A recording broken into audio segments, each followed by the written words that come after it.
تو عشق کی محفل ہے، اس میں دل میں تڑپ پیدا کرو. اور یہ تو محرم کا بیان مردہ دلوں کو زندہ کر دیتا ہے، جن کی زبان پر پورے پورے سال نعرہ تکبیر و صلوات اور حسین پاک کا نام نہیں آتا، لیکن محرم کا چاند نظر آنے کے بعد بڑے بڑے غافل لوگ بھی کہیں نہ کہیں اہل بیت کی محبت میں سرشار ہو جاتے ہیں، اور ان کی زبان پر امام حسن کا نام، امام حسین کا نام، مولا علی کا نام، فاطمہ الزہرا کا نام، اہل بیت اطہار کا نام. اور جب وہ داستان کربلا سنتے ہیں تو خدا کی قسم وہ ایسی ایمانی حرارت ہمارے اندر پیدا کر دیتے ہیں، ایسا پیدا کر دیتے ہیں کہ ہم لاکھ خرچہ کرنا چاہیں، جو ذکر شہداء کربلا میں آ جاتا ہے تو کم سے کم 8-10 مہینے تو اس کے اندر ایمانی حرارت آئے گی. ہمارے بزرگوں نے مجالس کو اسی نیت پر شروع بھی کیا کہ ان کا ایمان بچا رہے، عقیدہ بچا رہے. کہیں ایسا نہ ہو کہ وہ داڑھی ٹوپی نماز روزے کہ اس میں بہک جائیں اور ایمان سے الگ ہو جائیں، عقیدے سے الگ ہو جائیں. اس لیے کہ دیکھیے یہ لڑائی کفر اور شرک کے بیچ نہیں تھی، یہ لڑائی کوئی ایسے والوں کے بیچ نہیں تھی. اس لیے کہیں تم کو اس میں مت آ جانا. یہ جو مارکے کربلا ہے یہ اپنے آپ میں عجیب نوعیت کا ہے. بدر کی جنگ الگ ہے، خندق کی جنگ الگ ہے، حنین کی جنگ الگ ہے، تبوک کی جنگ الگ ہے، لیکن کربلا کی جو جنگ ہے وہ اپنے آپ میں الگ ہے. کربلا کی جو لڑائی ہے وہ ایسے والوں سے نہیں ہے بلکہ ایسے والوں سے. کہیں دھوکے میں مت آ جانا، کہیں داڑھی ٹوپی جبہ امامہ نماز جماعت اس کے چکر میں کہیں اس میں نہ آ جانا. میں آپ سے یہ سوال کر دوں کہ کوئی بھی شخص یزیدی ہو اور کتنے بڑا عالم ہو وہ مصلی پر جائے نماز پڑھائے، کیا تم نماز پڑھو گے؟ ارے بولو بھائی، ارے نہیں پڑھو گے نا. اس لیے کہ کسی حسینی کی نماز یزیدی کے پیچھے ہو ہی نہیں سکتی، اور کسی یزیدی کا ذبیحہ حسینی کھا ہی نہیں سکتا. ارے فرق کیا ہے؟ باہر بھی نماز، ادھر بھی نماز، ادھر بھی روزہ، ادھر بھی روزہ، ادھر بھی اذان، ادھر بھی اذان، ادھر بھی تلاوت، ادھر بھی تلاوت. اور فرق تمہیں ایمان اور عقیدے کی بنیاد پر کرنا ہے کہ اہل بیت والے کدھر ہیں، صحابہ والے کدھر ہیں، حسن و حسین سے محبت کرنے والے کدھر ہیں. ارے صرف امام علی مقام کے دور میں ہی یزیدی نہیں تھے. اگر اس دور کے یزیدیوں کو کنڈم کرنا ضروری ہے، اتنا ہی اس دور کے یزیدیوں کو بھی کنڈم کرنا ضروری ہے. جیسے ان سے اس دور کے یزیدیوں سے خلط بلند نہیں کر سکتے تو اس دور کے یزیدیوں سے بھی خلط بلند نہیں کر سکتے جنہیں تم بڑا بڑا جماعتی اور بڑا بڑا داڑھی ٹوپی والا سمجھتے ہو. امام حسین کا ذکر کروا کے دیکھو. ارے کرواؤ سے کروا لو. ارے بھائی ہم ہی آپ کیوں کرتے؟ اگر وہ صحیح ہے تو وہ ذکر شہداء کربلا کیوں نہیں کرتے؟ اس کا مطلب یہ ہے کہ وہ اس دور کے یزیدی تھے اور یہ بدعقیدگی کی بنیاد پر اس دور کے یزیدی ہے. جتنا ان سے بچنا ضروری ہے اتنا ہی. ارے بھائی آگے سمجھ نہیں آئی؟ ان سے بھی بچنا ضروری ہے. آئیے بغیر کسی اس کے درود شریف پڑھ لیجیے. اللہم صلی علی سیدنا مولانا محمد معدن الجود والکرم منبع العلم والحکم والحکم وعلی آلہ وبارک وسلم. صلاۃ و سلام علیک یا رسول اللہ یا نبی اللہ یا حبیب اللہ صلی اللہ علیہ وسلم. بن گئے.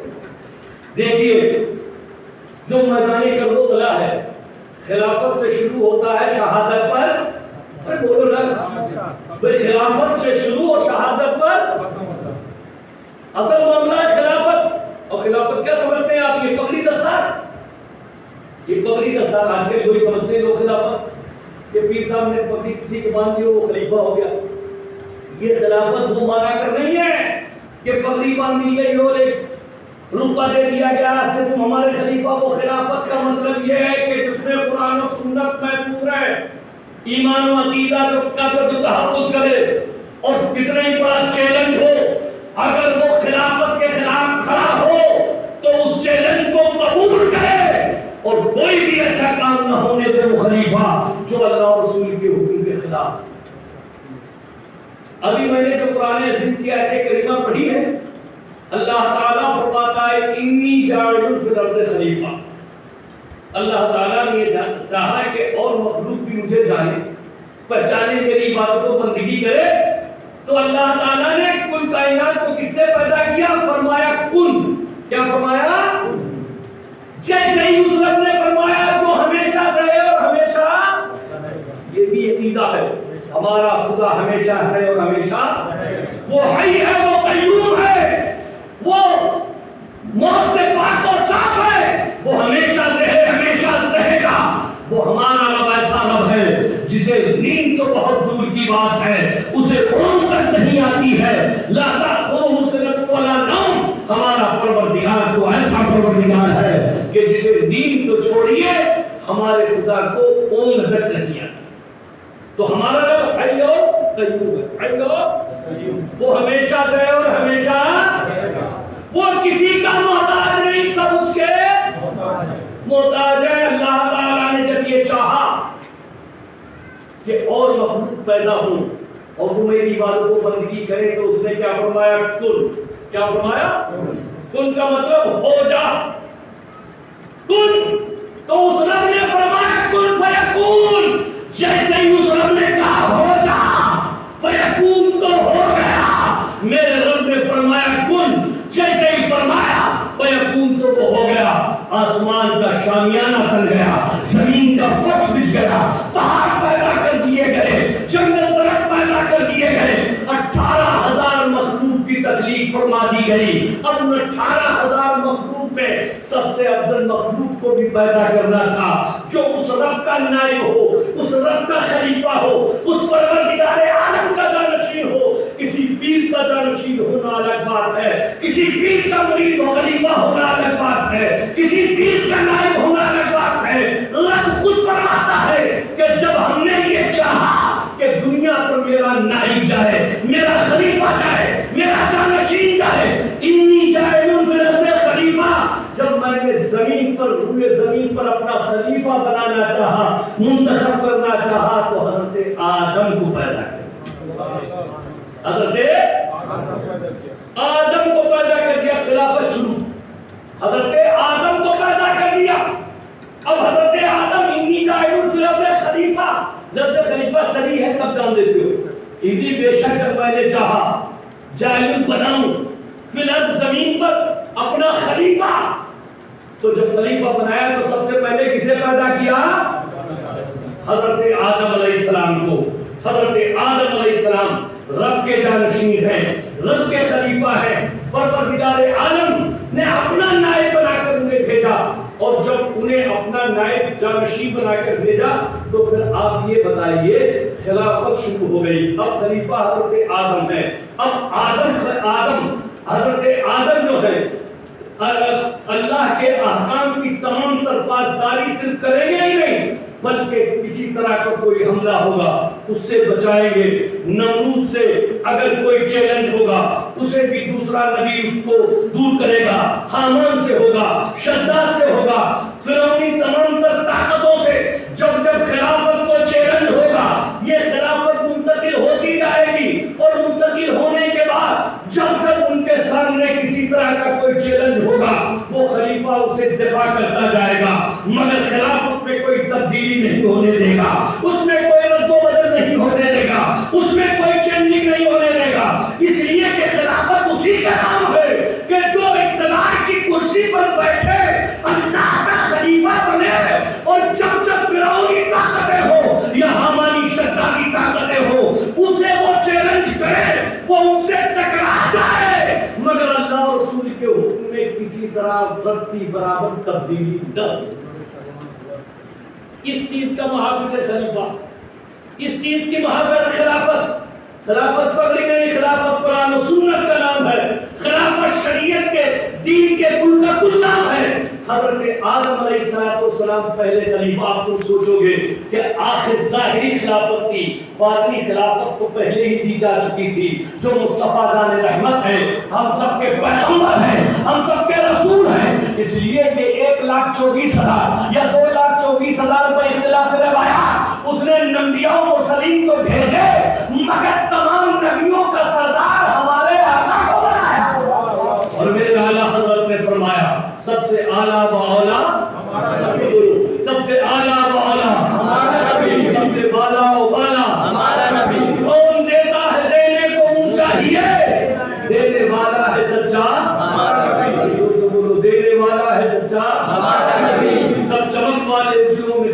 کیے، اندھے شیشوں میں چمکا ہمارا نبی، غمزدوں کو رضامند عقیدے کے ہے، بے کسوں کا سہارا ہمارا نبی۔ یہ ظاہری خلافت ہے، یہ ظاہری خلافت ہے جس کے محافظ پہلے حضرت آدم علیہ السلام ہیں، ورنہ حقیقی خلافت تو سب سے پہلے ہمارے آقا مصطفیٰ جان رحمت کو عطا کی گئی تھی۔ آؤ تم آدم کی زبان میں ہی سن لو، اے آدم آپ سب سے پہلے بنی نوع انسان میں آپ کی تخلیق ہوئی، اللہ نے فرمایا کہ وہ میں نے یہ اپنا خلیفہ بنانا چاہا تو آدم کو پیدا کیا۔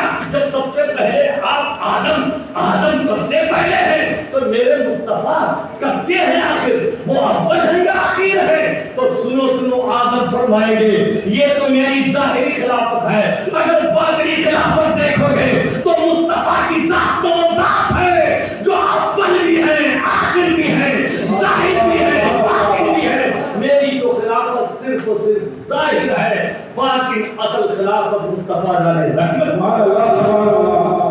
حضرت آدم علیہ السلام دیکھو سنو، میں بہت تمہیدی اور بہت تقریر نہیں کروں گا۔ حضرت آدم علیہ السلام کی بائیں پسلی سے حضرت حوا کو پیدا کیا۔ کس سے پیدا کیا؟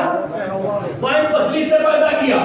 جو اسلام کو جو ٹارگیٹ کیا جاتا ہے عورت کے نام پر، بات آ گئی ہے تو ذہن نشی کر لینا، عورت کے نام پر ٹارگیٹ کیا جاتا ہے کہ ان کے حقوق کا ہنن کیا جاتا ہے، آزادی اسلام میں ان کو نہیں دی جاتی ہے اور ان کو دباؤ رچا کے رکھا جاتا ہے، لیکن انہیں نہیں معلوم ہے، وہ بنیادی چیزوں کو بھول جاتے ہیں۔ آپ یہ بتائیے جڑ اصل ہوتی ہے یا شاخیں؟ ہر آدمی کہے گا کہ کسی بھی درخت کی جڑ اصل ہوتی ہے، شاخیں فرا ہوتی ہے، ایک شاخ ٹوٹ جاتی ہے مگر جڑ اپنے آپ میں رہتی ہے، دوسری شاخ ٹوٹ جاتی ہے جڑ اپنے آپ میں رہتی ہے۔ اللہ تعالیٰ چاہتا تو حضرت حوا جو عورت کی شکل میں پیدا ہوئی انہیں الگ سے پیدا کرتا، لیکن ایسا نہ کر کے اللہ تعالیٰ نے حضرت آدم کی بائیں پسلی سے عورت کو پیدا کیا۔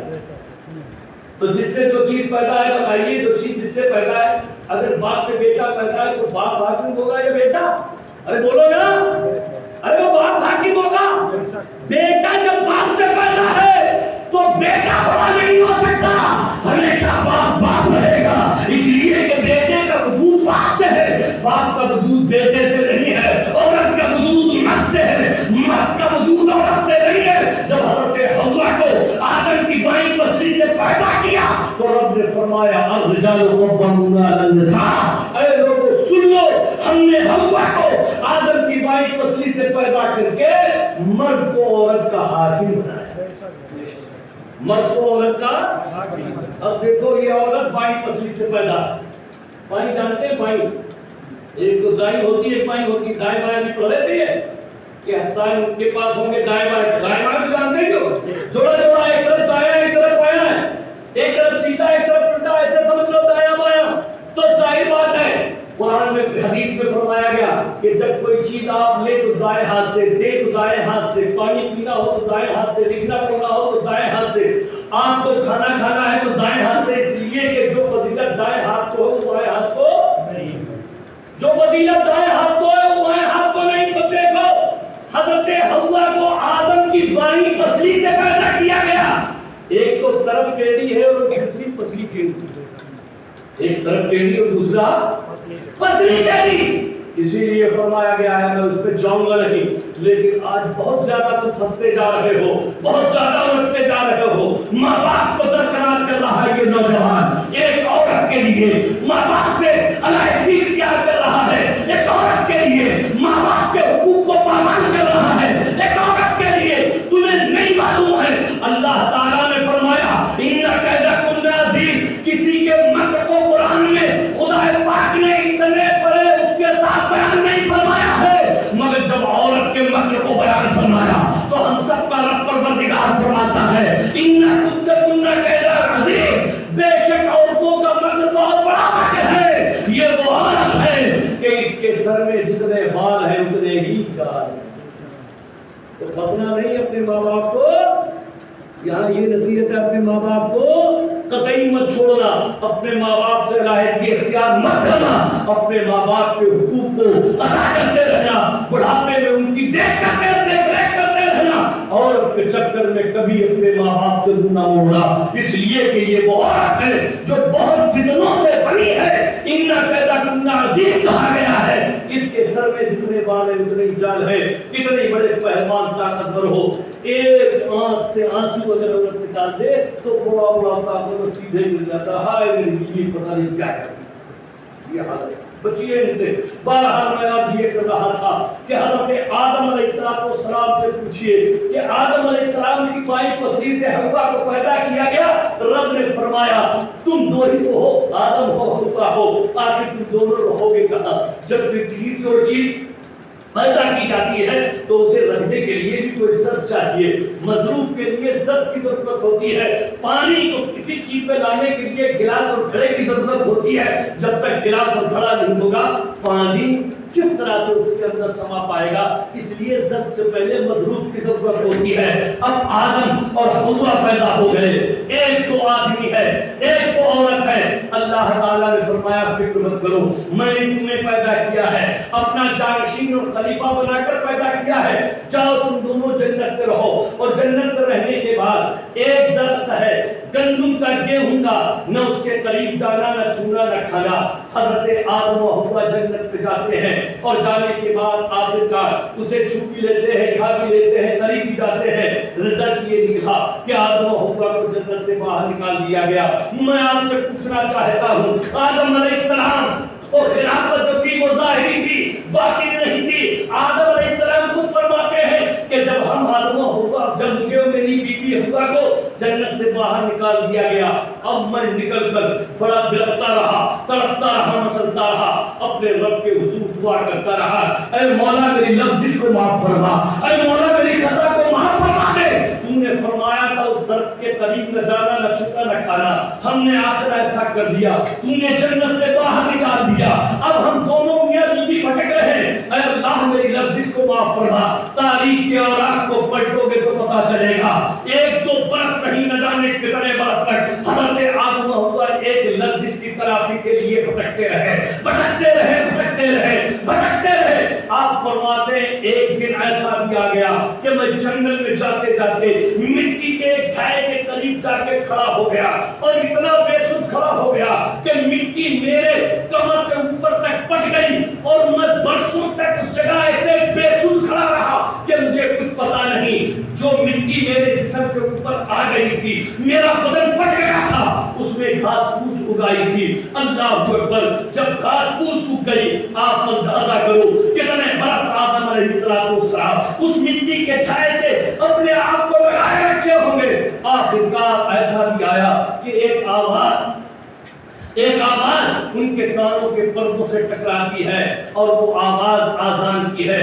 کوئی آزان دینے والا کہہ رہا ہے اللہ اکبر اللہ اکبر اللہ اکبر اللہ اکبر۔ جیسے ہی مؤذن نے اللہ اکبر کہا، حضرت آدم فرماتے ہیں میرے اندر تھوڑی سی جنبش پیدا ہوئی، پھر اس نے کہا اشہد ان لا الہ اللہ اکبر اللہ اکبر اللہ اکبر اللہ اکبر اشہد ان لا الہ الا اللہ، تو اور زیادہ جنبش پیدا ہوئی، اور جب مؤذن نے کہا اشہد ان محمد رسول اللہ، حضرت آدم فرماتے ہیں کہ میرے جسم کے اندر اور حرکت پیدا ہوئی، نام محمد میرے کانوں کے پردوں سے ٹکرا گیا، اس کی چاشنی اور مٹھاس کا احساس میں خود کرنے لگا۔ اب جب میں نے نام محمد سنا تھا تو میں نے اپنے جسم کو حرکت دی تھی، اور جب حرکت دی تھی تو وہ مٹی نیچے گرنے لگی تھی، گرتے گرتے یہاں تک کہ وہ گھاس پھوس اور مٹی نیچے گر گئی۔ اب میرے چاروں طرف ذہن و دماغ میں نام محمد گونج رہا تھا، اس کی چاشنی گونج رہی تھی، اس کی مٹھاس گونج رہی تھی۔ حضرت آدم فرماتے ہیں کہ جس لفظ کی تلافی اللہ نے ہزاروں برس تک نہیں میری کی، ہم روتے رہے، بلکتے رہے، تڑپتے رہے، مچلتے رہے، مگر اللہ نے میری لفظ کو معاف نہیں فرمایا۔ جب نام محمد نے رس کھولا اور رب سے میں نے دعا کی، اے پروردگار تیرے اس بندے آدم نے عرش اعظم پر دیکھا ہے کہ عرش کے کھمبوں پر ایک طرف اللہ لکھا ہوا ہے، دوسری طرف محمد رسول اللہ لکھا ہوا ہے۔ حضرت آدم فرماتے ہیں میں نے اپنے رب سے دعائی دی، اے مولا اسی محمد جو تیرا محبوب ہے، امام الانبیاء ہے، جو وجہ وجود کائنات ہے، جو حاصل کائنات ہے، مقصود کائنات ہے. میرے اعلیٰ حضرت نے فرمایا وہ جو نہ تھے تو کچھ نہ تھا، وہ جو